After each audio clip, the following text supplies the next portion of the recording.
എല്ലാവർക്കും നമസ്കാരം. എല്ലാവരും സുഖമായിരിക്കുന്നുവെന്ന് വിശ്വസിക്കുന്നു. ഇന്ന് നമ്മൾ ഉണ്ടാക്കാൻ പോകുന്നത് എഗ്ഗ് ഫ്രൈഡ് റൈസ് ആണ്.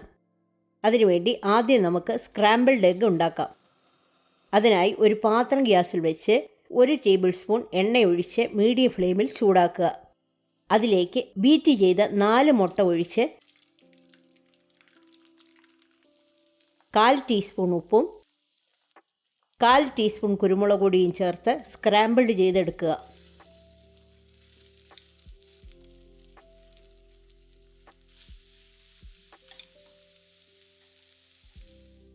ഫ്രൈഡ് റൈസ് ഉണ്ടാക്കാനായി ഒരു പാത്രം ഗ്യാസിൽ വെച്ച് മീഡിയം ഫ്ലെയിമിൽ ചൂടാക്കുക.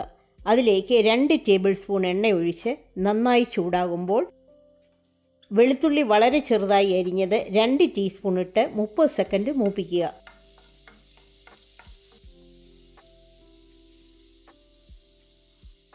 അതിലേക്ക് 1/4 കപ്പ് ക്യാരറ്റ് ചെറുതായിട്ട് അരിഞ്ഞത്, 1/4 കപ്പ് ക്യാപ്സിക്കം ചെറുതായിട്ട് അരിഞ്ഞത്, 1/4 കപ്പ് ബീൻസ് ചെറുതായിട്ട് അരിഞ്ഞത്, 1/4 കപ്പ് സ്പ്രിംഗ് ഒണിയൻ്റെ വൈറ്റ് ചെറുതായിട്ട് അരിഞ്ഞത്, 1/4 കപ്പ് ക്യാബേജ് അല്പം നീളത്തിൽ തിന്നായിട്ട് അരിഞ്ഞത്, ഇത്രയും ചേർത്ത് മീഡിയം ഹൈ ഫ്ലെയിമിൽ 1 മിനിറ്റ് വഴറ്റുക. പച്ചക്കറികൾ വെന്തു പോകാതെ ശ്രദ്ധിക്കണം. അതിലേക്ക് സ്ക്രാമ്പിൾഡ് എഗ്ഗ് ചേർത്ത് ഇളക്കുക.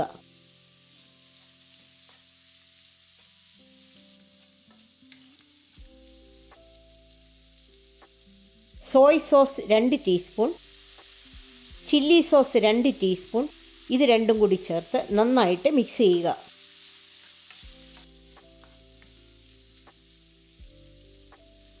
അതിലേക്ക് കുക്ക് ചെയ്ത ബസ്മതി റൈസ് 3 കപ്പ് ഏകദേശം 600 ഗ്രാം ചേർക്കുക.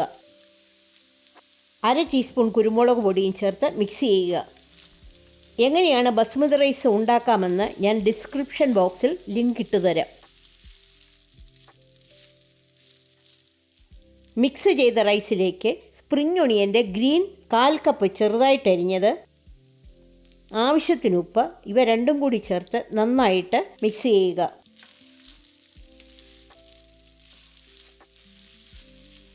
നമ്മുടെ ഫ്രൈഡ് റൈസ് റെഡിയായിട്ടുണ്ട്. ഗ്യാസ് ഓഫ് ചെയ്ത് സെർവ് ചെയ്യാവുന്നതാണ്. ഈ റെസിപ്പി എല്ലാവർക്കും ഇഷ്ടപ്പെട്ടെന്ന് വിശ്വസിക്കുന്നു. ലൈക്ക് ചെയ്യാനും ഷെയർ ചെയ്യാനും സബ്സ്ക്രൈബ് ചെയ്യാനും മറക്കരുത്.